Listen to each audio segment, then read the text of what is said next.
Así que acá vamos a empezar nomás. Bueno, entonces estamos en la clase del 26 de febrero de 1975. Es una clase que a esta altura ya tiene 50 años, ¿no? O sea, piensen que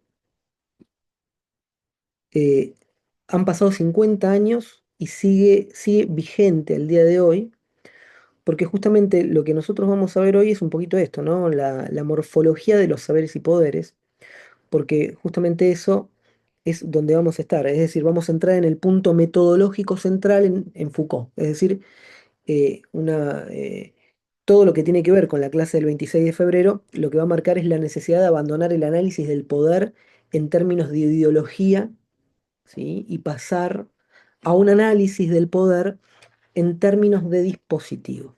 Entonces acá tenemos dos cuestiones, es decir, Foucault dice, dejemos de analizar el poder como una ideología y empecemos a pensarlo en términos de dispositivo. ¿Mm?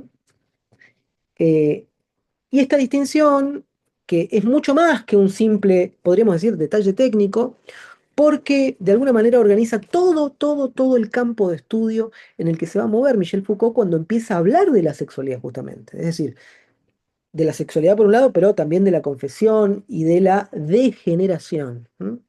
Entonces, antes preguntábamos, por ejemplo, cómo la sociedad definió, la clase pasada, al onanista, ¿no? Al niño masturbador. ¿Cómo lo define? Bueno, o cómo emergió la perversión sexual como categoría psiquiátrica. Esas son las clases pasadas. Entonces, tenemos que entender qué tipo de método usa Foucault para describir estas formaciones. ¿Mm? Bueno, la primera clase, lo primero que Foucault hace en la clase del 26 es es decir, que no basta simplemente con denunciar eh, ideas falsas o representaciones ideológicas, porque justamente las ideologías son efectos. Las ideologías son efectos, no son el engranaje, no son la causa. Entonces, la ideología describe lo que las sociedades creen o dicen creer. Pero claro, no describen cómo esas sociedades funcionan realmente. Entonces, para Foucault, básicamente el poder no se entiende por las ideas que proclama, sino por las técnicas que ejercita. Por eso insisten que hay que estudiar la forma concreta de los aparatos, sus dispositivos, su funcionamiento, sus procedimientos materiales, etcétera, etcétera. Fíjense esto, ¿no? Eh, Esto que dice en Los Anormales. No se trata de denunciar ideas falsas, sino que se trata de describir las técnicas reales mediante las cuales se gobiernan los cuerpos, se producen verdades y se organizan conductas. Fíjense estas tres cuestiones.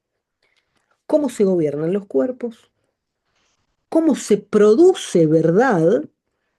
Y acá cuando digo produce verdad, es tremenda la concepción de producción de verdad, porque Foucault va a decir, por ejemplo, en, eh, en las conferencias que dicta en Brasil, La verdad y las formas jurídicas, allá por los años 73,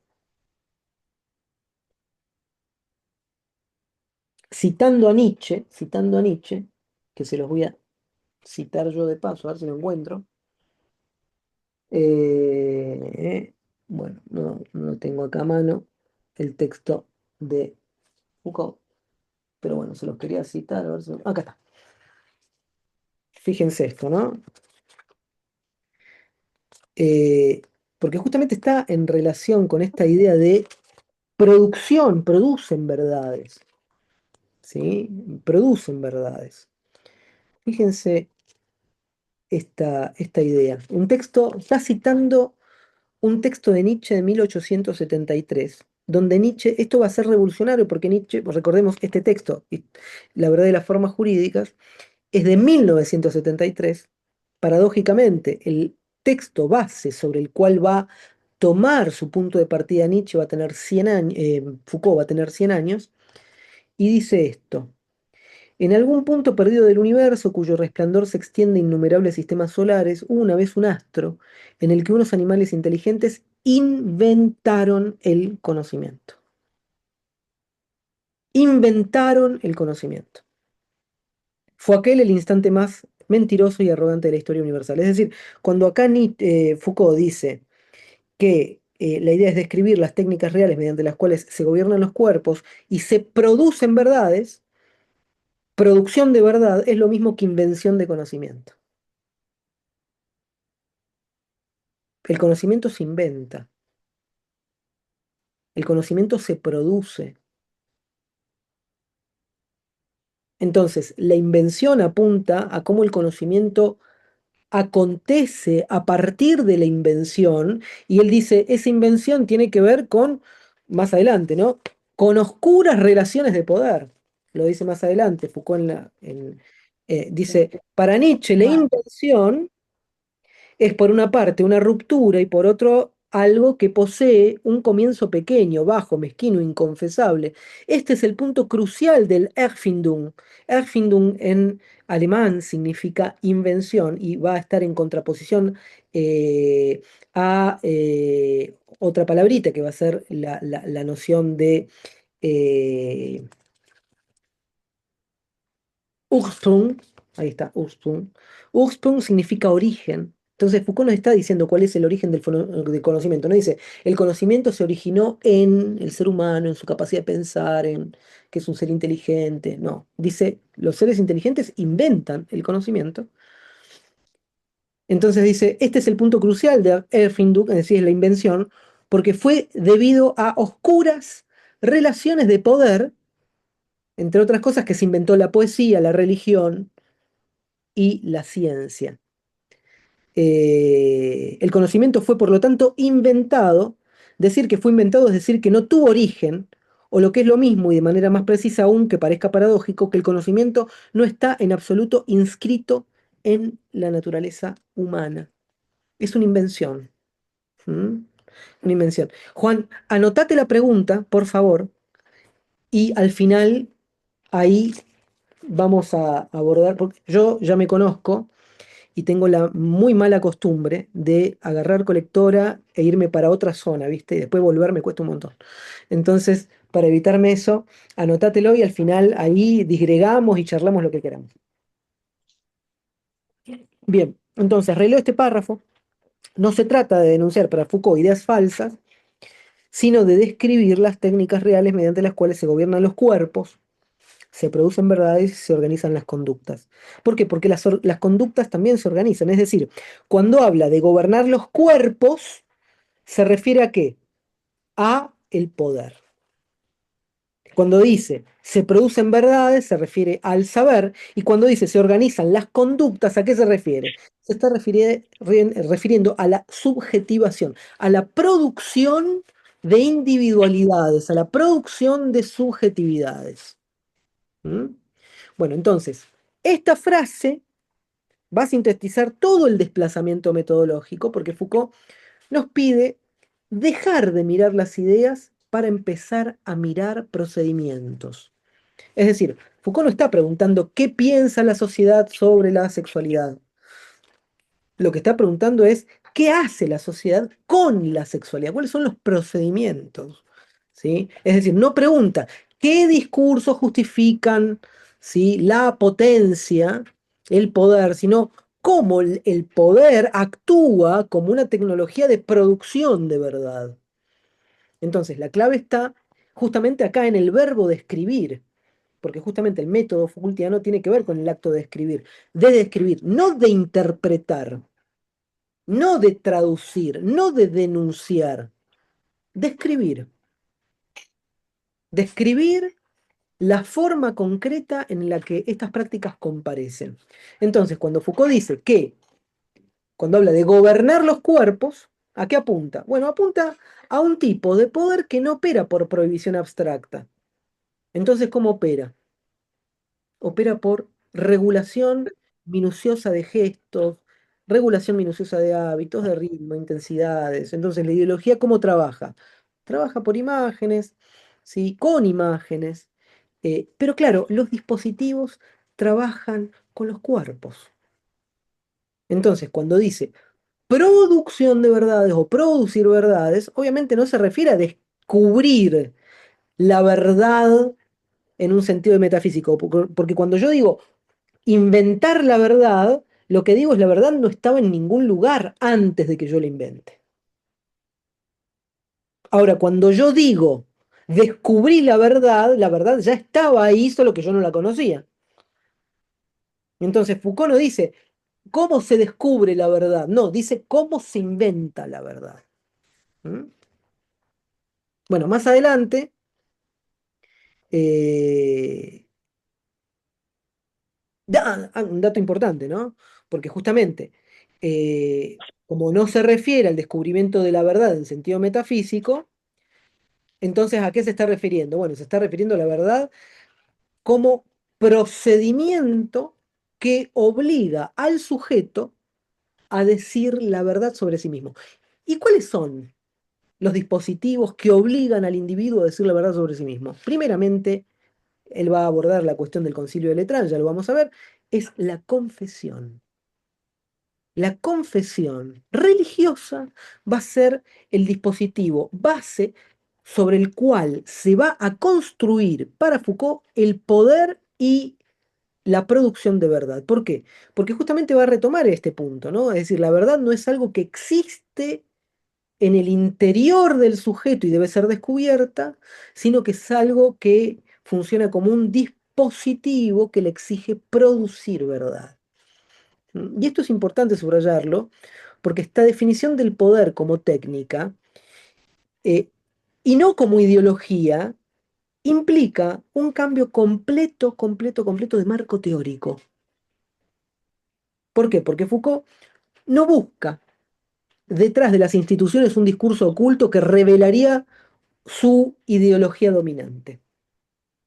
Es decir, no piensa que, por ejemplo, la iglesia o no piensa que la psiquiatría actúa porque quiere imponer, no sé, su visión moral. No, lo que quiere es mostrar que ambas funcionan porque disponen de técnicas eficaces de intervención sobre la vida.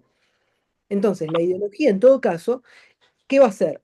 Va a ser como una especie de subproducto de esas técnicas. Es decir, se cree básicamente lo que se necesita creer para que la técnica siga funcionando.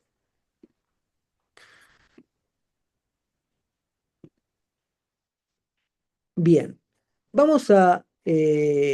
bueno, la segunda parte justamente de, de este primer, de la primera parte de la clase del 26 de febrero, eh, va a haber una palabrita clave que va a ser la noción de morfología, ¿m?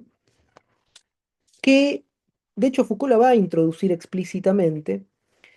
Y lo hace justamente porque quiere definir qué tipo de análisis pretende desarrollar en las clases siguientes. Es decir, esta clase es una clase, como la clase pasada, esta clase va a ser, junto con la del 19 de febrero, una clase bisagra.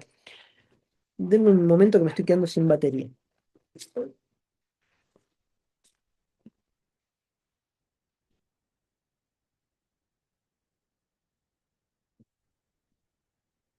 Es decir, va a ser una clase bisagra, una clase de paso, porque justamente va a empezar a abordar algunas cuestiones y necesita como definir cómo es que va a proceder. ¿Sí? ¿Cómo va a desarrollar las clases siguientes? Es decir, esta morfología no va a ser una historia de las ideas, dice él, eh, justamente no es una historia de las mentalidades, ¿m? Pero tampoco es una historia eh, institucional clásica. Entonces, es un estudio de la forma. Por eso es un estudio morfológico, una morfología, porque va a estudiar la forma de la disposición, la forma del ensamblaje, es decir, una morfología justamente no va a buscar el origen, lo que va a buscar es la configuración. ¿Mm? Fíjense esto. Lo que buscamos, dice Foucault, no es el origen único de una práctica de poder, o de un saber, sino la disposición de los elementos heterogéneos religiosos, jurídicos, médicos, pedagógicos que articulan entre sí para producir un tipo de sujeto.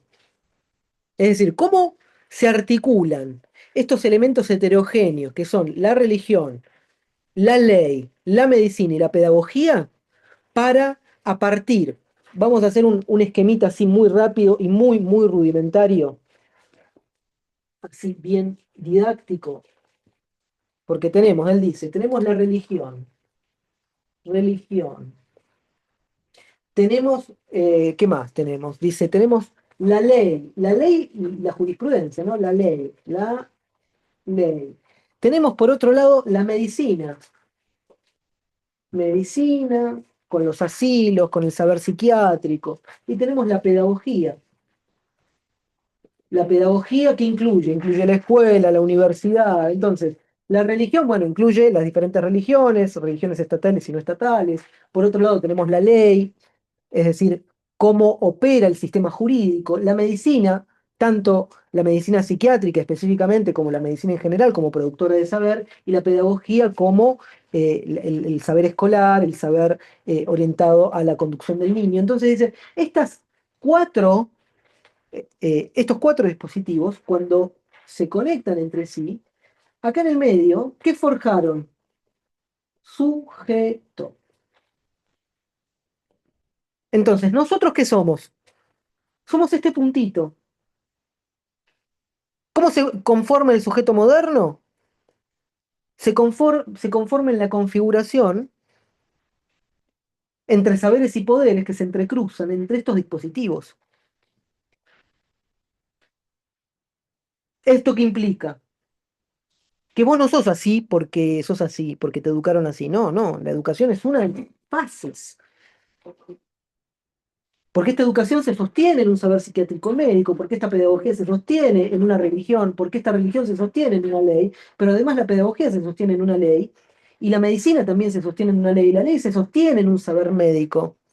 Porque como fuimos viendo en la primera parte de los anormales, nos encontramos con que la ley necesitó de la medicina psiquiátrica para poder configurar lo que se llamaba la ley de 1863, si mal no recuerdo, 1864, en donde se articulaba la cuestión de eh, qué pasaba con el individuo que cometía un delito.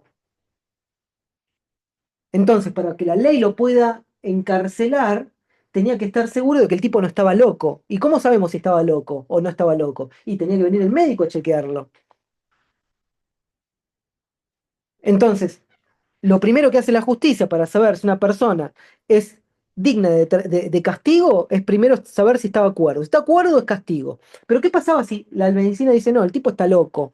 El tipo está loco, es un deficiente mental o tiene un problema mayor, no estaba en sus cabales en el momento de cometer los hechos, entonces dice, ah, no, la ley no tiene nada que hacer porque la ley aplica a sujetos jurídicamente responsables. Entonces se lo deja a la medicina y la medicina dice, bueno, está loco, entonces lo tenemos que asilar, lo tenemos que encerrar. En ambos casos hay un encierro, solo que en este es un encierro punitivo y este es un encierro terapéutico. Pero justamente en este cruce, acá aparece el sujeto normal. ¿El sujeto normal qué es? Es un sujeto que se atiene a la ley, pero a la vez es un sujeto que dice, a ver, ¿cuáles son las características de un sujeto normal? ¿Quién lo determina qué es un sujeto normal? Y lo determina la medicina psiquiátrica. La medicina psiquiátrica te dice, un sujeto normal hace A, B, C y D. La escuela forja sujetos normales. ¿El sujeto normal qué hace? Se levanta a la mañana, a las 7 de la mañana, desayuna, va a la escuela, después de estudiar viene, hace la tarea, sale a jugar, etcétera, etcétera. Viene primero el deber, después el placer. Ese es el sujeto normal. Y de paso, acá hay uno de los temas que no está poniendo Foucault en el medio, que es el taller. El taller también es otro elemento de normalización que va a entrecruzarse. ¿Por qué? Y acá tenemos el ejército, ¿no? El ejército también. Fíjense, taller, ejército. El ejército, todo es normalizable, todo es los micromovimientos. O sea, todo está perfectamente articulado. Uno ve una marcha de un ejército y lo que va a notar es que está calculado cada uno de los movimientos coordinados con el del otro.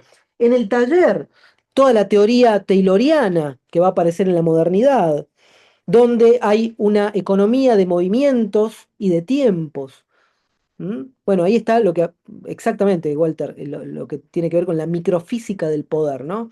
La microfísica del poder tiene que ver con esto, con los buscar cuáles son los pequeños movimientos que condicionándolos se van a forjar conductas. Pero también tenemos otra microfísica en la pedagogía, otra microfísica en la religión, otra microfísica en la medicina y otra microfísica en la ley. Entonces, todo eso, ¿sí? Religión, ejército, ley, pedagogía, taller, medicina, ¿qué va a conformar? El sujeto normal.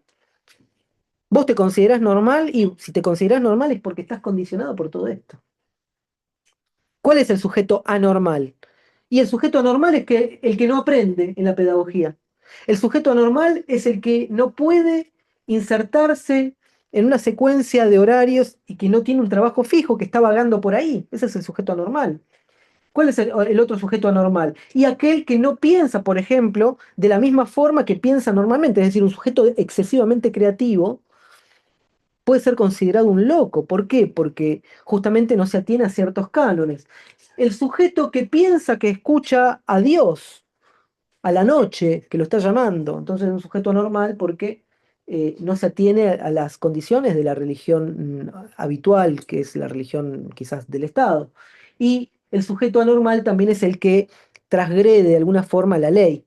En este caso, en el orden de la ley está también el sujeto monstruoso, aquel que es una mixtura de realidades. Mixtura de realidades es ¿qué pasa cuando el sujeto es una mezcla híbrida, por ejemplo, una hermafrodita, que yo no sé si calificarlo de hombre o de mujer, y por ende no sé si mandarle una cárcel de varón o una cárcel de mujeres. Entonces, ahí es donde la ley dice, y la verdad que no lo sé. Entonces ahí viene la medicina y dice, bueno, vamos a tratar de comprender cómo piensa, porque si entendemos cómo piensa, vamos a saber cuál de los dos sexos le pertenece. Entonces viene la medicina, introduce sus dedos, analiza morfologías, analiza la fisiología, ve cuáles de los dos órganos está más desarrollado, lo entrevista al individuo para saber cómo piensa, cómo habla, cómo se sienta, cómo camina, y en función de todo eso dice, ah, no, el tipo, aunque tiene dos órganos sexuales distintos, es varón. Se comporta como varón, habla como varón, piensa como varón, y todo eso de habla, piensa, se sienta, camina, ¿cómo está configurado? Está normalizado. Piensen, por ejemplo, no sé si ustedes se prestaron atención, que el color rosa en la época de previo al Renacimiento era el color de la masculinidad. Es decir, cuando ustedes ven las pinturas de la época, se van a encontrar que el color rosa es el color de la masculinidad. Y si ustedes prestan atención, todas las imágenes de las vírgenes, por ejemplo, cuando aparece Jesús, la Virgen María, o las diferentes, las tres Marías, María Magdalena, María la mamá de Santiago y Juan, o María la Virgen, van a notar que todas estas Marías están vestidas de celeste. ¿Por qué? Porque el celeste era considerado el color de la feminidad. Pero eso es en el Renacimiento. Hay un momento en que esto cambia. ¿Cuándo cambia? Y cambia en la Segunda Guerra Mundial, donde esto se invierte. Entonces, lo que quiero decir con este ejemplo es que nuestras conductas, nuestras preferencias están condicionadas por ciertas épocas. Esto es lo que va a determinar Foucault, ¿no? Entonces, cuando decimos el rosa es de las nenas y el azul es de los nenes, estamos hablando del siglo XX y la segunda mitad del siglo XX. No estamos hablando de en todas las épocas como una condición natural.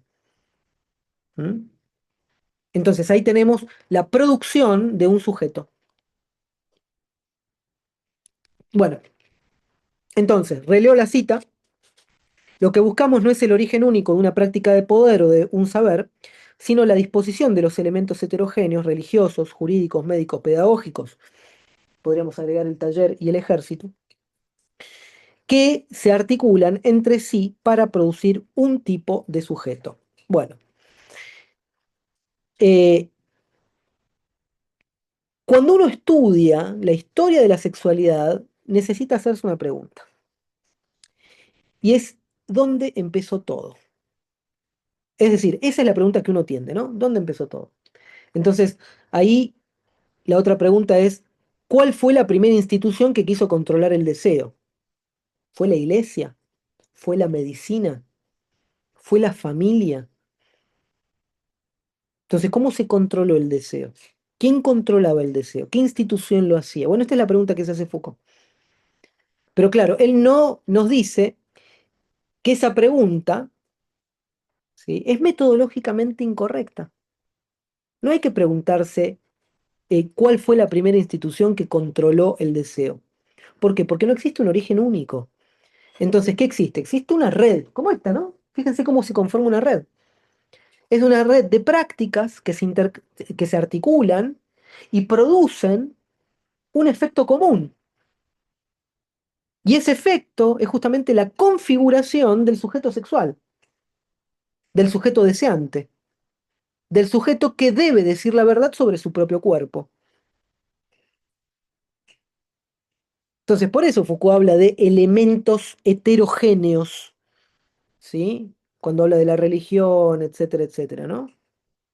Es decir, la sexualidad no la inventa ni la iglesia, no la inventa la psiquiatría, no la inventa la pedagogía. Y acá lo estoy diciendo, una cosa es el sexo, otra cosa es la sexualidad. La sexualidad se inventa, y esto es lo maravilloso que hace Foucault, es darse cuenta de que la sexualidad como dispositivo se inventa hace unos 200 años más o menos. Y voy a decir, pero Diego, ¿qué es lo que, qué carajo estás diciendo? O sea, si la gente garchaba incluso hace de 2000 años atrás también. La masturbación no existe desde hace 200 años. De hecho, por eso se llama onanismo. ¿Saben por qué se llama onanismo? Bueno, hay un relato, ¿sí?, en el libro de Génesis. Este es un relato del Génesis, donde uno de los hijos de Judá, llamado Onán, tenía que cumplir lo que se denominaba matrimonio de levirato o matrimonio de cuñado, es decir, el que decía el matrimonio del cuñado. Fulanito estaba casado con Menganita. Menganito tenía un hermano, pero claro, Menganito moría. Menganito moría sin tener hijos. Entonces venía el hermano de Menganito y para que su hermano no quede sin descendencia, tenía que acostarse con su cuñada y levantarle descendencia a su hermano. ¿Para qué? Para que pueda heredar las tierras y que la herencia no se pierda.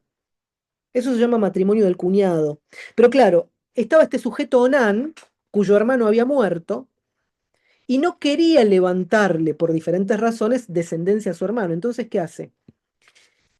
Eh, si bien es inexacto en el caso del relato, porque el relato habla más de un coitus interruptus que de un acto de masturbación, eh, se ha confundido que Onan desperdicia su semen en tierra con un acto masturbatorio. ¿Qué lo podría haber implicado, no? O sea, pero en realidad, o sea, tiene que ver con un coitus interruptus. ¿Por qué? Porque el relato dice que llegó a acostarse con Tamar, pero claro, evidentemente se retira antes y culmina la acción manualmente. En ese sentido es que el onanismo se introduce ya en el Génesis.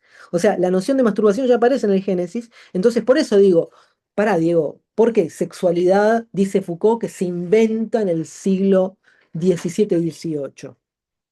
Porque se inventa como dispositivo. Comparación simple.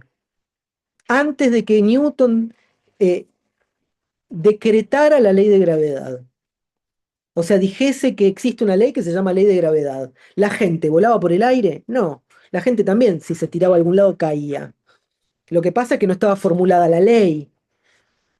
Entonces acá Foucault está utilizando la noción de sexualidad y está utilizándola en términos categoriales para hablar específicamente de un dispositivo con técnicas específicas.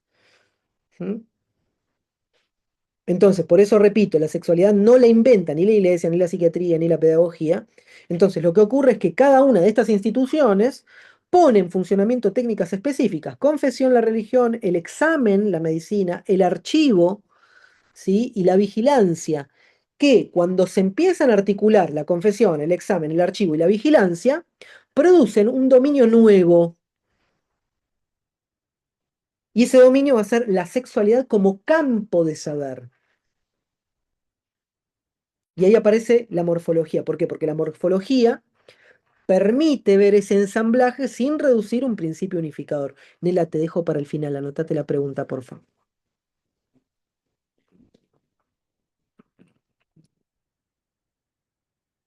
Así no, trato de abarcar todo, porque si no, vieron que yo soy medio distraído. Bueno, acá aparece otra cuestión clave que creo importante referir, porque para Foucault los dispositivos no emergen por continuidad, sino por convergencia. ¿Mm? Es decir, no es una cuestión de linealidad donde cada etapa se deriva de la anterior, ¿no? Es decir, más bien se trata de una especie de constelación de prácticas que empiezan a encajar, ¿sí? Entre sí. Entonces, la iglesia confiesa, la medicina, ¿qué hace? Examina. La justicia, ¿qué hace? Interroga. La pedagogía, ¿qué hace? Observa. Y desde esa convergencia, ahí aparece o nace una tecnología de normalización que opera sobre el cuerpo sexual. Por eso Foucault dice que la morfología no busca un origen único. Entonces la frase no es solamente descriptiva, es normativa para el método. Evita que el análisis caiga en explicaciones monocausales o en relatos simplemente teleológicos. ¿Mm? Eh, Se inventa la sexualidad en sentido de eh, darle utilidad a esa práctica. No sé si la palabra es darle utilidad a esa práctica, porque cuando habla de sexualidad, no habla de una función, ¿eh? Habla de un dispositivo. Él habla del dispositivo de la sexualidad. No habla de sexualidad en términos como hablaría un sexólogo. Como un sexólogo que diría, bueno, ¿cómo anda la sexualidad de la pareja? Te pregunta, ¿no? No, acá no estamos hablando en términos de prácticas, conductas o de relaciones. No, estamos hablando en términos de dispositivo. ¿Mm? Sí, ahí está. Dispositivos para la reproducción y el control. Pero es un dispositivo. Es decir, entra dentro de un entramado de relaciones. Entonces, para clarificar un poco más, Foucault, ¿qué hace? Utiliza un ejemplo que va a desarrollar justamente en la clase del 26, eh, aunque con alusiones indirectas más que explícitas, porque habla de cómo la dirección de conciencia, ¿sí? La dirección de conciencia en el mundo religioso, ¿sí? Pero por otro lado, la práctica médica del siglo XIX y la organización disciplinaria que aparece en las escuelas van a producir efectos similares sobre quiénes, sobre los cuerpos, aunque sus lógicas internas sean un poco distintas. Es decir, la dirección de conciencia busca la salvación del alma, la medicina busca la salvación o la cura del cuerpo, y la escuela busca la obediencia. Bueno, pero todas estas producen sujetos examinables. Todas requieren que el sujeto se describa, todos requieren que el sujeto se confiese, se entregue a la mirada del otro. Bueno, esa coincidencia, ¿sí? Porque vos vas al médico y te sometes a su mirada. ¿Qué te dice el médico cuando entras? Siéntese ahí, desvístase. Te sometes, es el sometimiento de tu cuerpo a la mirada de observación del médico. ¿Mm? ¿Qué le anda pasando? Y tengo un dolor en, no sé, en el pecho. Bueno, quítese la remera. O sea, es automático, él examina tu cuerpo. ¿Mm? Pero por otro lado, está en la confesión. Cuando vos desnudás tu cuerpo, cuando vos desnudas tu cuerpo, es un mecanismo, eh, podríamos decir, eh, que dentro del lenguaje corporal implica un acto confesional. La desnudez es esto, ¿no? O sea, es, soy esto, me quito todo, no hay nada que me cubra. Pero lo mismo va a ocurrir, por ejemplo, en la confesión. En la confesión, yo digo, soy esto, digo, hice aquello, todo lo que es privado, que es del orden de lo íntimo, lo voy a decir. Entonces hay confesión al médico, hay confesión al psiquiatra, hay confesión al director de conciencia, al religioso, entonces, y también hay confesión al pedagogo. Hice la tarea, no hice la tarea, estudié, no estudié. Sé esto cuando el profesor dice, bueno, vamos a hacer una evaluación, les voy a tomar una evaluación, ya sea oral o escrita. Tu respuesta es una confesión de lo que sabes. Entonces, el médico examina tu confesión corporal, el psiquiatra y el religioso examina la confesión de tu alma, del quién sos, de tu identidad en tanto alma. El médico examina tu identidad en tanto cuerpo y la escuela examina tu identidad en tanto saber, en tanto sujeto de saber. Entonces, y por ende, en sujeto de obediencia, ¿no? Bueno, en todos estos casos, decíamos recién, ¿qué produce? Produce un sujeto examinable. Se examina el cuerpo, se examina el alma, se examina tu saber, se examina tu psiquis. ¿Por qué? Porque todos requieren que el sujeto se describa. Por ejemplo, vas al médico y te tenés que describir y empezás, ¿no? Y bueno, no sé, última menstruación. Tenés que llevar un registro, ahí aparece la noción de archivo, contabilizar. ¿M? O, por ejemplo, te pregunta si estás yendo de cuerpo, por ejemplo, ¿cómo vas de cuerpo? ¿M? ¿De qué color es la orina? Y si no sabes responder, ¿qué hace? Vamos a hacer un análisis. Y después viene y te examina, te palpa. Primero hay una confesión verbal, ¿qué te pasa? Y me siento esto, siento aquello, me duele acá, me duele allá, y una confesión de lo que me pasa. Y después están las preguntas, esas preguntas que van a indagar sobre el ámbito de la intimidad. Cosas que vos no vas por la vida diciéndoselo a todo el mundo. Vos no vas arriba del tren, entablás una conversación con el vecino y le decís cómo vas de cuerpo. Entonces son preguntas que ¿quién te las hace? Te las hace el médico. Entonces, en esos actos confesionales hay algo, una revelación de sí. El cura escucha tu confesión y escucha tu intimidad, tus pecados, tus sentimientos ocultos. Escucha si los pecados que cometiste fueron banales, veniales, o si fueron graves, pero además escucha si tuviste intención de cometerlos o simplemente fueron deslices. No es lo mismo, tomé un poco de más el fin de semana, que me preparé toda la semana para poder emborracharme el fin de. Es decir, la confesión adquiere otro cariz. Está bien, pongo ejemplos que tratan de ser ilustrativos y que buscan mostrar cómo seguimos en este orden confesional de lo examinable. ¿M? Y en la escuela pasa lo mismo. Vos tenés que confesar lo que no entendés. Levantás la mano y decís no entiendo. Entonces confesás tu ignorancia y tus puntos oscuros de ignorancia también. ¿M? Entonces, volvamos a la frase de la primera cita. ¿Sí? En la primera cita nosotros lo que decíamos es describir las técnicas reales mediante las cuales se gobiernan los cuerpos. Entonces acá el verbo gobernar es clave porque Foucault no habla de coaccionar, dice gobernar. ¿Mm? Tampoco usa la palabra disciplinar en el sentido estrecho del castigo, pero sí usa el término gobernar, es decir, dirigir, orientar, normalizar. Gobierna la iglesia cuando regula la conciencia. Gobierna la medicina cuando define el cuerpo sano. El cuerpo sano tiene tanto de colesterol, tiene tanto de presión, tiene tanto de fiebre, tiene tanto de, etcétera, etcétera. Tantos glóbulos rojos, tantos glóbulos blancos, ¿sí? Eso es el cuerpo sano. Define.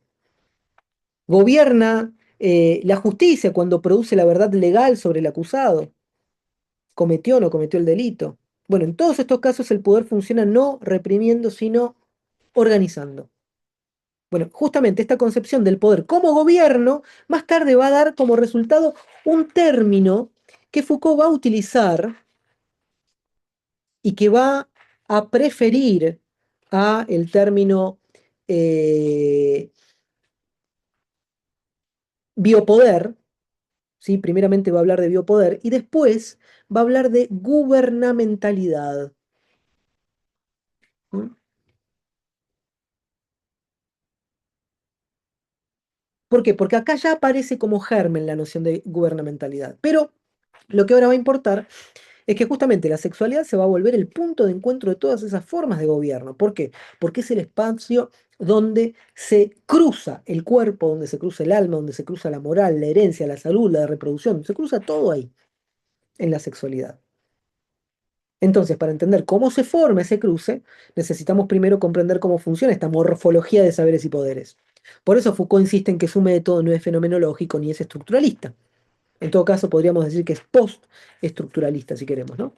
¿Por qué? Porque justamente no busca la esencia del poder, pero tampoco busca la estructura profunda del discurso, busca la disposición concreta de prácticas.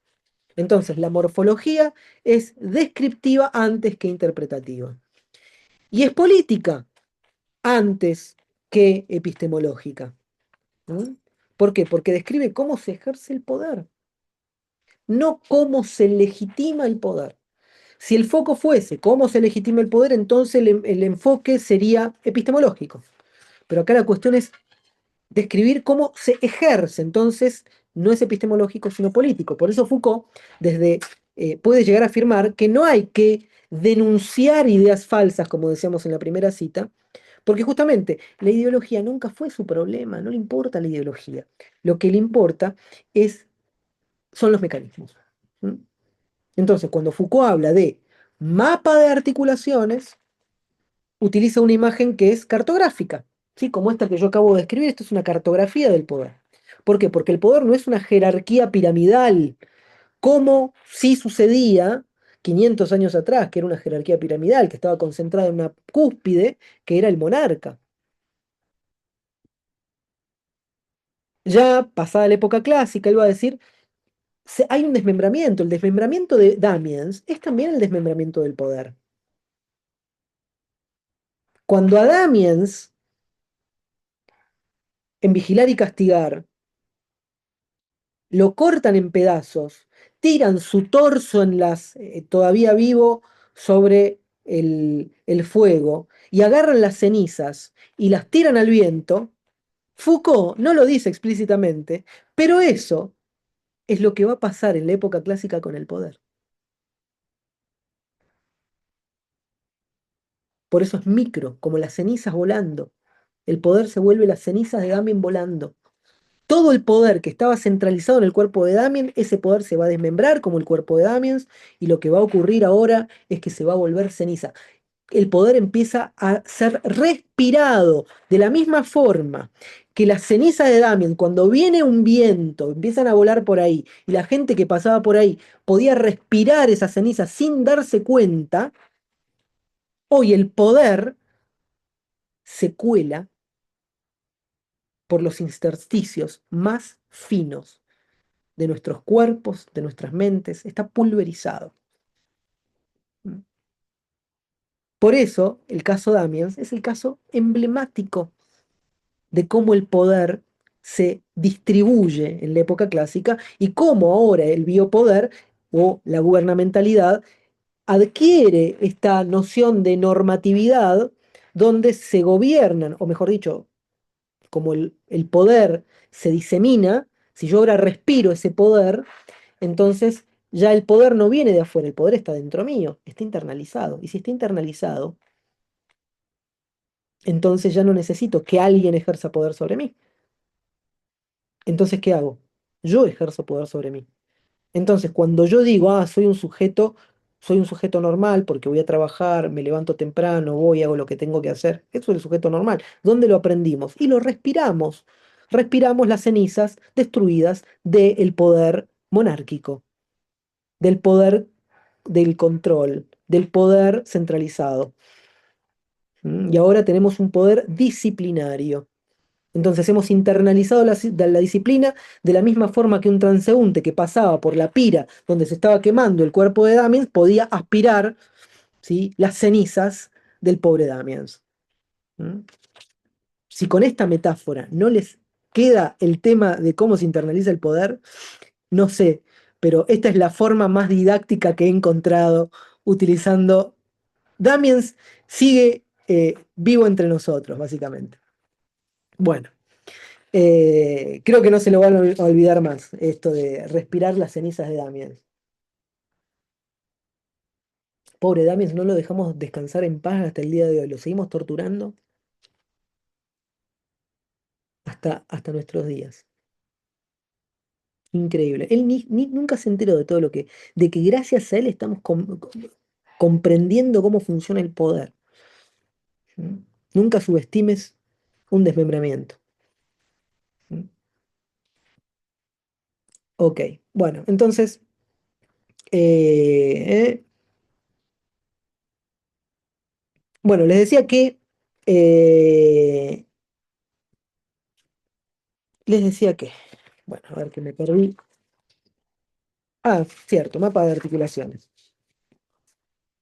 Entonces, vuelvo a esto, ¿no? Cuando Foucault habla del mapa de articulaciones, utilizo una imagen cartográfica que es esta, y justamente ahí me desvié, ¿no? Me desvié porque estaba hablando de que el poder ya no estaba centralizado como en una pirámide, sino que era un territorio irregular de puntos de conexión, ¿no? Acá están, ¿no? Las cenizas, los pedazos de Damien se dispersaron por todos lados, el poder está dispersado por todos lados. El poder no está en una única monarquía centralizada, sino que el poder está en la escuela, el poder está en la institución, el poder está en la religión, el poder está en el taller, el poder está en la fábrica, ¿sí? Está diseminado por doquier, respiramos el poder. Por ejemplo, en un convento del siglo XVII, una monja eh, confiesa algo sobre sí misma, ¿no? En un tribunal del siglo XIX, el acusado narra qué cosa, su pasado. En un consultorio médico, el paciente describe sus síntomas. Todo es acto confesional, decíamos recién. Entonces hay un mecanismo común. ¿Cuál es ese mecanismo común? Dicho en términos Foucaultianos, porque hasta ahora solamente utilicé los términos de Diego, que son eh, confesionales, hay en términos Foucaultianos la producción de una verdad que es condición para la intervención sobre los cuerpos. Vos confesás tus pecados y el cura te dice, bueno, dos Padre Nuestro y cinco Ave María. Vas al médico y si te duele la panza te prescribe. ¿Por qué? Porque te confesaste tu síntoma, le confesás tu síntoma y él interviene sobre tu cuerpo. ¿Mm? Entonces, y por otro lado, cuando el individuo, el acusado, confiesa o cuenta la historia sobre sí mismo, entonces ahí la ley interviene sobre el acusado. Entonces, en todo esto, lo que ocurre es que hay una producción del discurso de verdad que va a ser condición, a su vez, para la intervención del cuerpo. Bueno, ese es básicamente el núcleo del método morfológico. Y es importante porque permite entender por qué Foucault no separa el plano religioso del plano médico ni el plano jurídico del plano pedagógico. ¿Por qué no lo separa? Bueno, porque básicamente todo funciona como una tecnología de sí. ¿Por qué? Porque son dispositivos que logran que el sujeto se entregue a la mirada de un otro autorizado para corregirlo. Entonces, tu cuerpo se desbalancea, tenés un síntoma y te sometes a la mirada de ese otro que tiene un saber, y cuando te sometes a la mirada es porque el otro tiene poder sobre vos. Y lo mismo va a pasar con el confesor en el acto confesional. Vas, confesás tus pecados y lo que haces es someterte a la mirada del otro, que va a estar autorizado para imponerte una determinada restricción. Bueno, eso es lo que hace una tecnología de sí. Una tecnología de sí es un dispositivo que configura, forma subjetividades. ¿Mm? Bien.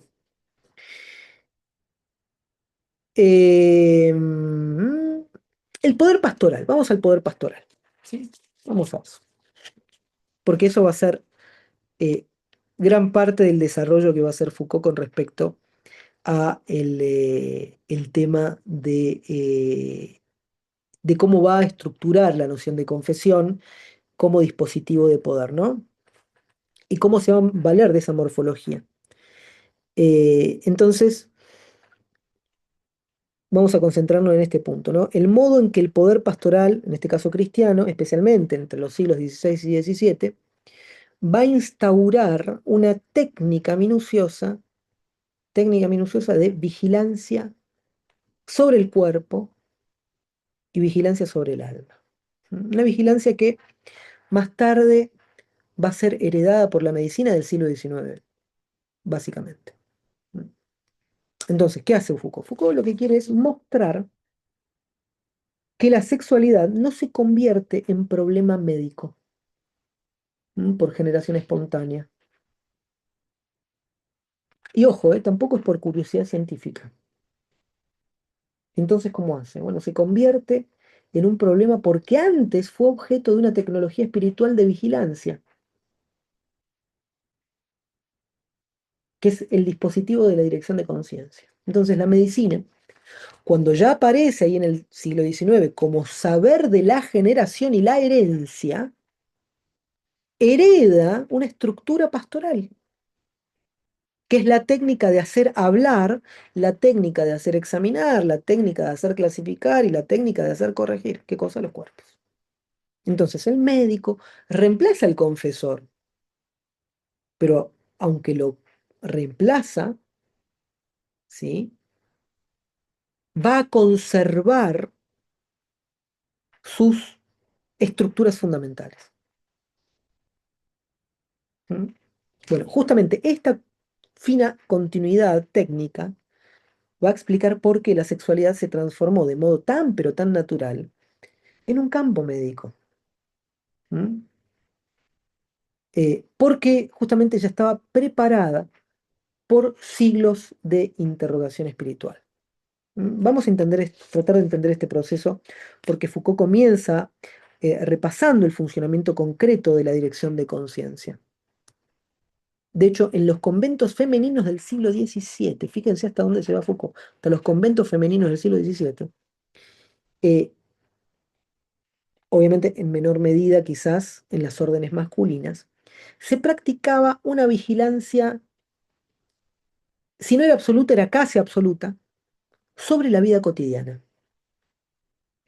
Es decir, vigilancia de la alimentación, vigilancia del sueño, vigilancia de la forma de hablar, vigilancia de los pensamientos nocturnos, vigilancia de los deseos que podríamos denominar indiferenciados, de las tentaciones, de los movimientos del cuerpo, la fantasía, todo esto se vigilaba. Entonces, nada quedaba fuera de la interrogación. De hecho, en el texto dice esto, la dirección de conciencia introduce una vigilancia constante que se ejerce incluso en el interior del alma. Se trata de examinar lo que pasa en el cuerpo, en el pensamiento, en el deseo, de hacer visible aquello que por definición se oculta. Entonces la frase es precisa y me sale también, es preciosa. ¿Por qué? Porque Foucault no dice que la dirección de conciencia vigile la conducta. No, no, no, dice constante. Cuando dice constante, dice sin intervalos, sin exterioridad, sin zonas grises, todo tiene que ser analizado. Y el verbo que usa acá, que es introduce, ¿qué indica? Indica que no existe previamente una vigilancia de este tipo. Por eso dice acá, dice, la dirección de conciencia introduce una vigilancia constante. Antes de la dirección de conciencia no existía esta vigilancia constante. ¿Mm? ¿Por qué? Porque eh, la dirección de conciencia lo que hace es instalar el dispositivo. Bueno, y esa instalación, ¿qué implica? Bueno, algo totalmente nuevo, que ya la vigilancia no va a ser externa, ¿sí? Ya no va a ser externa, como por ejemplo la del soberano o la del castigo corporal. Ahora la vigilancia es interior. el confesor no va a controlar el gesto visible. Ahora el confesor va a interrogar, a controlar el gesto escondido, el gesto íntimo, la intención. Fíjense, por ejemplo, cómo tenemos internalizado este dispositivo, el dispositivo de la vigilancia, porque cuando cometemos un error para con otro, pedimos perdón porque disociamos la intención del acto. Entonces, cuando le pedimos perdón y decimos no tuve la intención, por ejemplo, de pisarte, no tuve la intención de dañarte, no tuve la intención de, lo que estoy diciendo es mi acto fue puro error, porque al estar despojado de intencionalidad no fue premeditado. Entonces, ¿qué estamos haciendo? Estamos confesando. ¿Mm? Por eso el confesor ya no va a controlar el gesto visible, lo que va a hacer es controlar la intención subterránea. El campo de acción del confesor no es el comportamiento, es la vida psíquica. Esto es clave para entender el poder pastoral, porque va a preparar el terreno para el examen médico del siglo XIX. En ambos casos van a compartir el objetivo de hacer visible lo invisible.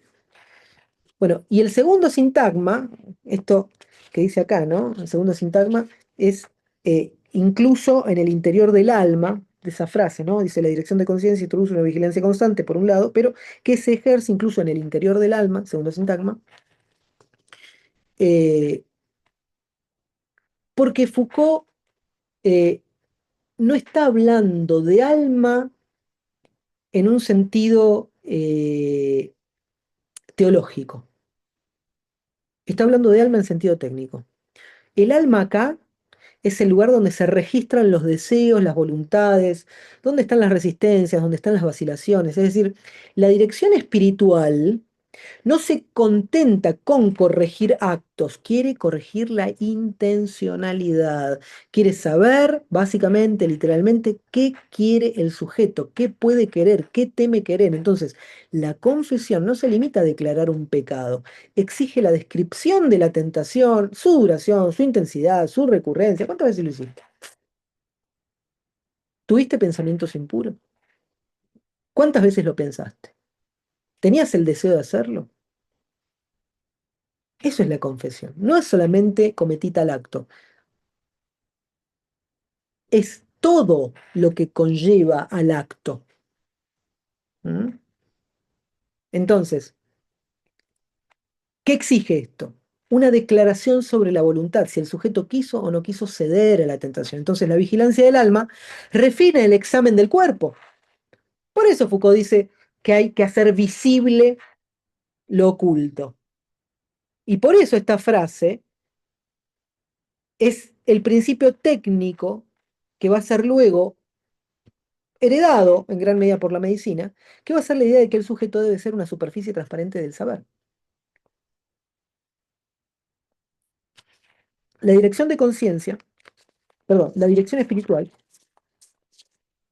sí, la dirección espiritual funciona, dice Foucault, como un mecanismo de supervisión ininterrumpida. Una lectura diaria del cuerpo y del alma, una inspección del placer, del sufrimiento y hasta del cansancio. Y aquí, digamos, ya empieza como a anticipar lo que va a ser central después, que tiene que ver con el hecho de que la confesión va a ser un dispositivo de lectura, no va a ser solo un dispositivo de escucha. ¿Mm? Ahora lee el dispositivo, lee el cuerpo, lee el alma, lee la intención, y justamente esa lectura, cuando hablo de lectura, es una hermenéutica, ¿no? Hermenéutica del cuerpo, una hermenéutica del alma, una hermenéutica de la intención, por eso Foucault después va a escribir hermenéutica del sujeto, ¿no? O sea, cómo el sujeto se interpreta a sí mismo. ¿Mm? Y cómo nosotros interpretamos al sujeto. Hermenéutica tiene que ver con eso, con el arte de la interpretación. Entonces, cuando dice lee el cuerpo, lee el alma, lee la intención, es interpreta el cuerpo, interpreta el alma, interpreta la intención. Y justamente esa interpretación, esa lectura, esa hermenéutica, ¿qué va a hacer? Va a producir un saber acumulativo. Entonces, el confesor No va a interrogar una vez, interroga siempre. Y no va a preguntar por un acto puntual, va a preguntar por hábitos. Y acá va a haber un desplazamiento técnico, un desplazamiento que va a ir del acontecimiento a la serie, que después obviamente va a ser heredado por la medicina clínica del siglo XIX, que ya no solamente va a diagnosticar un episodio, sino que va a diagnosticar la disposición. Ahí aparece la noción, tiene disposición a la violencia, tiene disposición a la rebeldía. Entonces, la psiquiatría de la degeneración, cuando va a aparecer, va a hablar de tendencia, va a hablar de caracteres, va a hablar de signos, va a hablar de síntomas continuados. Bueno, ese modo de interpretar justamente proviene ¿de dónde? De la dirección espiritual de conciencia. Entonces hay un segundo aspecto, en este caso en el orden de lo que podríamos denominar el poder pastoral, que también Foucault va a recuperar, que a partir de este primero que tiene que ver con la dirección de conciencia se va a sumar a la relación entre vigilancia y obediencia. ¿Por qué? Porque en la dirección de conciencia, la obediencia no se va a lograr por imposición externa. No hay un sujeto ahí fustándote, latigándote para que obedezcas, sino que se va a incorporar el confesor en el interior del sujeto. El confesor va a exigir que el alma se pliegue a su mirada. Entonces, ¿qué va a pasar con la vigilancia? Se va a interiorizar. Acá va a aparecer una noción que después Deleuze va a retomar, que es la noción de interioridad a partir de la noción de pliegue. Yo tengo esta hoja, ¿no? Tengo esta hoja. Si yo, ¿cómo? Esta hoja no tiene interioridad, es plana. Ahora, si yo la pliego, acá aparece la interioridad. Entonces, la interioridad requiere un pliegue. ¿Cómo nace nuestra interioridad entonces? Por un repliegue de nosotros mismos sobre nosotros mismos. Una recurrencia sobre nosotros mismos. Cuando nosotros nos pensamos a nosotros mismos, nos plegamos a nosotros mismos, entonces aparece la noción de interioridad. Y al aparecer la noción de interioridad, ese espacio no queda vacío. En este espacio se cuela la vigilancia. ¿Mm? Esa vigilancia que cuando vos pasás un semáforo en rojo, por ejemplo, decís, uy, pasó un semáforo en rojo. Y que cuando estás ahí que decís, lo paso o no lo paso, no hay cámaras, pero capaz que sí. No hay cámaras, pero vos ya tenés la cámara interior tuyo que te dice que no lo tenés que hacer. Entonces ahí la norma se interioriza, la disciplina se metió en esa interioridad y entonces la vigilancia se metió dentro tuyo. De hecho, la práctica espiritual que va a desarrollar la dirección de conciencia va a formar un sujeto que se examina a sí mismo todo el tiempo.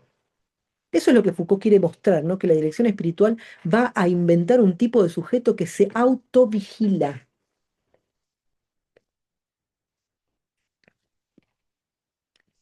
Entonces, por ejemplo, cuando vos estás haciendo dieta porque querés bajar el colesterol, porque te dijo el médico que según los cánones y saberes médicos vos tenés el colesterol alto y tenés una dieta, cada vez que vos te sentís tentado o tentada a comer un par de chocolates adicionales, después de comértelos sentís culpa. ¿Por qué? Porque tu confesor interno se interiorizó, ¿sí? Vos interiorizaste la confesión. Entonces tenés un confesor interno que te está interrogando. ¿Qué hiciste? Te comiste un chocolate de más. Pongo el ejemplo del chocolate, pero podría ser cualquier otra cosa, ¿no? Llámalo, por ejemplo, día domingo. El sujeto moderno es un sujeto productivo. Entonces vos producís todos los días de 8 a 18, de 9 a 18. Trabajás, trabajás, trabajás. Claro, llega el domingo, no estás haciendo nada, te despertaste un poco más tarde, te tomaste una cervecita de más o de menos. Si pudiste, te comiste algo de más, te hiciste una siesta y cuando terminó el domingo empezás a sentir culpa porque no hiciste nada. Porque claro, hemos interiorizado el sujeto productivo, entonces el sujeto moderno se autovigila. Esto es lo que después, un poco de manera reformulada y pseudo plagiada, un poco plagiada, no pseudo plagiada, medio plagiada, Byung-Chul Han va a hablar de el sujeto autoexplotado, ¿no? El sujeto neoliberal que se autoexplota a sí mismo y cree que se desarrolla. ¿Mm? Yo creo que la, la originalidad, si es que tiene alguna, Byung-Chul Han, con respecto a esto, es introducir la noción de que el sujeto autovigilado, autodisciplinado, autoexplotado, si cree que se desarrolla a sí mismo mientras se explota a sí mismo. Creo que eso es lo que yo entiendo como su originalidad, pensar que el sujeto cree que está creciendo, ¿no? Cree que ahora soy mejor persona, ¿no? Ahora soy un tipo desarrollado. Me estoy desarrollando personalmente porque tengo hábitos atómicos, me estoy desarrollando personalmente porque me levanto a las 5 de la mañana, porque es su propio jefe, como dice Gilberto. Eh, Cree que se está desarrollando porque se levanta a las 5 y se baña con agua fría. ¿Mm? Bueno, todo eso es el sujeto neoliberal. Bien. Última idea, hay mucho más, pero vamos a tratar de que esto sea, de que esto sea todo por hoy. Dice Foucault, en la medida en que la dirección de conciencia se vuelve una técnica, su explicación excede el espacio religioso y comienza a funcionar como un modelo general de gobierno de los individuos. ¿Mm? Bueno, acá Foucault está marcando una transición eh, a la noción de gubernamentalidad, que habíamos hablado un poquito antes, ¿no? Porque justamente la dirección de conciencia deja de ser un ritual espiritual y se empieza a convertir en mecanismo de gobierno, es decir, el confesor se transforma en técnico del alma. Y esa técnica se universaliza. Primero funciona en los conventos, luego empieza a funcionar en los colegios religiosos, después empieza a funcionar en las comunidades enteras. Entonces, el modelo del pastor se transforma en un modelo de poder. Justamente este movimiento, este desplazamiento, va a preparar directamente el surgimiento de la medicina como técnica de vigilancia de los cuerpos. Por eso la medicina del siglo XIX va a heredar no solamente la sospecha sobre el placer, sino la forma técnica de administrar lo que va a ser el examen, la anamnesis, el recuerdo, recordar, ¿sí? Sí, anamnesis, recordar historia, la propia vida y la clasificación. ¿Mm? Entonces Foucault lo que explica es que cuando introduce, ¿sí? El tema del pasaje del cuerpo del placer al cuerpo del síntoma, dice, el cuerpo vigilado por el confesor no es ya un cuerpo anatómico, ya deja de tener categoría anatómica. Entonces, ¿qué categoría tiene? Ahora es cuerpo del goce, cuerpo de tentación, cuerpo de deseo, pero ese cuerpo de placer va a ser reconfigurado por la medicina del siglo XIX como el cuerpo del síntoma, el cuerpo del enfermo, el cuerpo heredado, el cuerpo degenerado. Entonces el médico va a reemplazar al confesor, pero va a conservar justamente esos gestos fundamentales que van a ser la interrogación. Muy bien. Vamos a hacer hasta aquí. Eh, Juanjo, vos habías levantado la mano antes y Nebla también. Si quieren, este es el momento.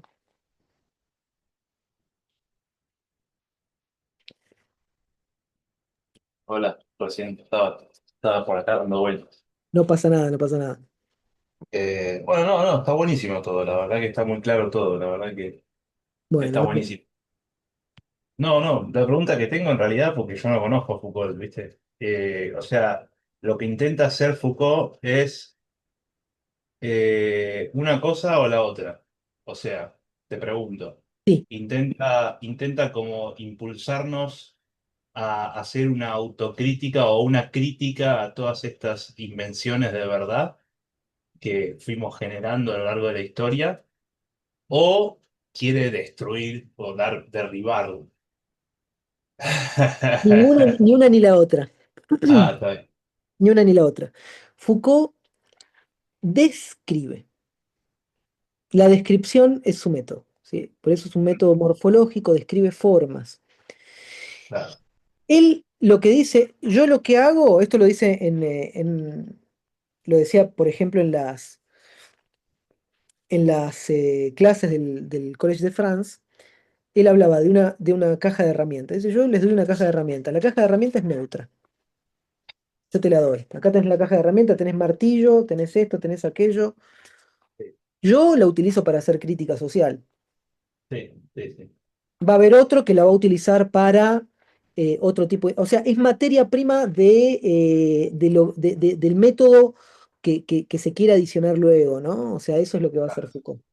Está Ofrecer bueno. una serie de materiales que nos permiten pensar la sociedad actual, cómo está configurado el sujeto moderno. Ahora, lo que sí te puedo decir es que a Foucault no le importa tanto, y esto te digo, estoy hablando del Foucault de 1970. El Foucault de 1980 es distinto. Ah, Porque el Foucault de 1980, que ya es un Foucault que está contagiado de HIV, que ya sabe que va a morir porque no hay tratamiento en la época, es un Foucault que ya fue, que ha tenido ciertas experiencias relacionadas con el poder. Fíjense que él es uno de los grandes investigadores del poder, específicamente en la década del 70, y justamente en la década del 70 empieza a experimentar con el sadomasoquismo. ¿Qué es el sadomasoquismo? Es el sometimiento al poder, es decir, cómo el poder es reversible. ¿Sí? A veces yo someto al otro a un determinado suplicio de placer-poder y a veces el otro me somete a mí en una relación de placer-poder. Eso es el sadomasoquismo. Él empieza a experimentar en el sadomasoquismo justamente porque eso entiendo que le llamará la atención, pero justamente es una de las formas en las cuales él puede ver la reversibilidad el poder. El poder es reversible. Esto es algo fundamental porque nos muestra que, por ejemplo, hoy el poder puede estar hasta cierto punto distribuido en ciertas organizaciones gubernamentales, como puede ser la presidencia, la policía, el ejército, etcétera, etcétera, etcétera, hasta que se les da vuelta la torta y el pueblo toma el poder y ahora de sometido pasa a sometedor, como pasó, por ejemplo, en el 2001. Entonces, comprender que el poder no es algo fijo. ¿Esto cuándo lo aprendimos? Y Foucault, cuando hace el desarrollo genealógico, va a centrarse en la Revolución Francesa, porque ahí en la Revolución Francesa es el momento en el que a Luis XIV, si mal no recuerdo, le cortan la cabeza. Luis XIV o Luis XVI, no me acuerdo. No importa, un Luis era. sí, sí, sí. Pues si quieren, búsquenlo, pero como para mayor exactitud. Pero el punto está en que cuando se toma la Bastilla, cuando el pueblo toma la Bastilla, lo que hace es dar vuelta a las relaciones de poder. Y ahí es cuando Foucault dice, esto es un hecho paradigmático, porque a partir de este momento aparecen justamente las democracias. ¿Y las democracias qué son? Democracias, es el poder distribuido. Todos tenemos una parte de poder, un poquito de poder. Vos tenés un poquito de poder, yo tengo un poquito de poder. Es decir, no está, todos respiramos el cuerpo de Damiens, ¿sí? Que es donde se Sí, centralizó el poder en su cuerpo, según Vigilar y Castigar. Bueno, eso por un lado. Lo que sí iba a decir en la época de los 80, te iba a decir, es que lo que yo veo como dentro de esta caja de herramientas, donde podemos de alguna forma poder pensar, es que al nosotros comprender que el sujeto, gracias Nela, Luis XVI, no sabía si el palito de la B corta iba para la izquierda o para la derecha. Sabía que iba para algún lado, pero no me acordaba cuál. Bien, el Foucault de los 80 va a centrarse en la producción subjetiva, en la producción de sujeto. Y a mí eso me parece sumamente útil. ¿Por qué? Porque si nosotros como sujetos, que esto lo va a desarrollar, por ejemplo, en qué es la crítica, ¿no? Que nosotros lo vimos hace un par de meses atrás, en qué es la crítica, Foucault, ¿qué va a decir? La crítica es el arte de no ser gobernado de cierta manera. Entonces, como es el arte de no ser gobernado en cierta manera, esto implica que, básicamente, yo como sujeto que fui configurado, que fui conformado, que soy la cruza de estos saberes y poderes, yo puedo agarrar y decir, no quiero. Y si digo no quiero, entonces mi crítica, y acá es donde yo digo, la crítica nunca es hacia abajo, siempre es hacia arriba, porque la crítica es el arte de no ser gobernado, es el arte de decir, no, hasta acá, esto te lo permito, esto no te lo permito. Esto lo acepto y adhiero, y esto no lo acepto y no adhiero.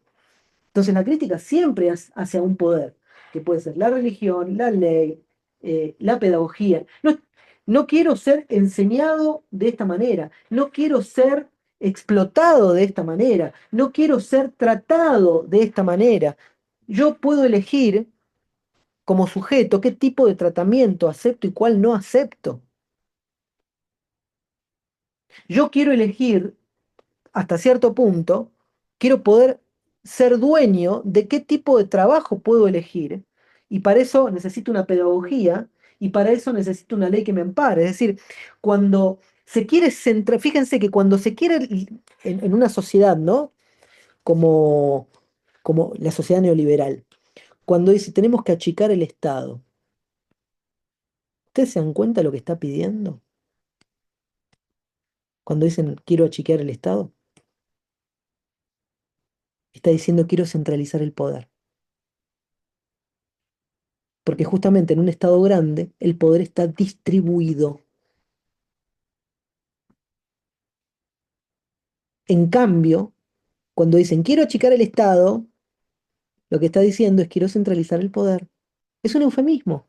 Entonces, hay que achicar el estado porque es menos impuestos. Ojo, te están vendiendo achique del estado, pero te están colando como la verdura a los nenes en la sopa, ¿eh? La centralización del poder. ¿Mm? Monopolios y unos cuantos dueños, tal cual. ¿Mm? Entonces, ojo con lo que deseamos. Ojo con lo que le pedimos, ojo con lo que aceptamos. No es tan inocente achicar el Estado, ¿eh? Achicar el Estado es centralizar poder. Y si centralizamos poder, porque ahora el poder está distribuido, esto configura sujetos, ¿no? Genera subjetividades. Entonces tenemos el Ministerio de Salud, tenemos el Ministerio de Culto, tenemos la Justicia, tenemos el Ministerio de Educación y tenemos, por ejemplo, el Ministerio de Producción. O el Ministerio de Trabajo, no sé, llámenle como quieran. Ahora, cuando se empieza a achicar el Estado, ¿qué se hace? Agarra y dice, mira, el Ministerio de Culto y el Ministerio de Educación se van a fusionar. Voy a decir, ah, listo, achicamos el Estado. Y no nos damos cuenta que está centralizando poder. Para esto nos sirve pensar Foucaultianamente. Entonces, los estados neoliberales, con la excusa de ahorrar plata, que los curros, que esto, que aquello, mientras en un Estado democrático lo que se busca es la distribución de poderes, en un Estado neoliberal que se busca la centralización del poder. ¿Por qué quieren centrar? Por eso se parecen tanto a las monarquías, ¿no? Juanjo. Una sola, perdón, una pregunta. Por Sí, ejemplo, dale. El Estado chino es muy grande, pero Sí, al mismo tiempo es como muy centralizado, como muy fusionado todo con todo, ¿no? Pero es sí, muy grande, se puede negar que es muy grande, digamos. sí, sí. Entonces, no sé cómo Bueno, converge. hay intersticios, es decir, no hay centralización, o sea, hay continuidad. Vos quizás estás viendo que hay continuidad, ¿por qué? Porque el Estado chino es como, cuando hablamos del Estado, no hablamos del país, ¿no? Hablamos de las instituciones que conforman un Estado. Entonces, un Estado grande es cuando tiene muchas instituciones, y esas instituciones se regulan unas a otras. ¿Mm? En este caso, o sea, por ejemplo, en Argentina, siempre que se achicó el Estado, hubo regímenes de poder centralizado. Más chico el Estado, más dictatorial. Es lo que va a pasar con las derechas. Las derechas justamente es la que quieren la centralización y el conservador. ¿Por qué son conservadoras las derechas? No existe la izquierda conservadora, existen las derechas conservadoras. Entonces, la derecha conservadora, ¿qué hace? ¿Qué quiere conservar? El poder. ¿Mm? Muy bien. Nela, ¿habías levantado la mano antes? ¿Querías agregar algo, preguntar algo? No, Diego, al final lo aclaraste, lo remarcaste vos, Ah, era ok. cuando estabas hablando de la sexualidad y, y sí, pensaba esto, ¿no? Como otro dispositivo de control, de poder. Eh, y después otra compañera mencionaba esto de que no es que no existía, como vos decías, sino que eh, pasa a ser nombrado, Foucault lo pone en evidencia con esta descripción, ¿no? Que vos explicás. Así que sí, me parece genial cómo podemos profundizar esta mirada política, social, para poder entender también la actualidad. Y después cuando vos dijiste, em, como que introducimos a ese Claro, control, em, yo lo pensaba con el concepto de Freud cuando dice habla de la introyección y empieza a hablar bueno, de cómo se forma el yo, con estas ideas ¿no? De un referente que controla, que está por arriba nuestro, que es el ejemplo, pero bueno, después se va concentrando en esta idea que Freud habla cuando describe yo, super yo y bueno, su esquema, ¿no? tal cual. Así que bueno, gracias. El super yo sería en términos individuales lo que para Foucault va a ser la introyección de la vigilancia, ¿no? En términos como sociales o generales. ¿Mm? Pasa que Foucault evita las categorías psicológicas, que obviamente Foucault, que tiene una licenciatura en psicología y en filosofía, obviamente conoce a Freud, pero claro, él trata como de evitar las categorías psicológicas para no confundir, ¿no? Así que, pero está buena la comparación y está bueno lo que decís, es así, solo que simplemente en términos individuales y no sociales. Así que bárbaro. Gente, vamos a terminar aquí. Nos vamos a ir, algunos a cenar, otros a dormir. Así que tengan muy buenas noches y nos vemos el próximo lunes. Ah, el próximo miércoles seguimos con la segunda parte de Spinoza. Así que nada, nos vemos a las 9 de la noche. Aquellos que se quieran sumar, que no se hayan sumado a la clase anterior, me avisan. Y si nada, eso, básicamente. Que tengan muy buenas noches. Hasta luego a todos.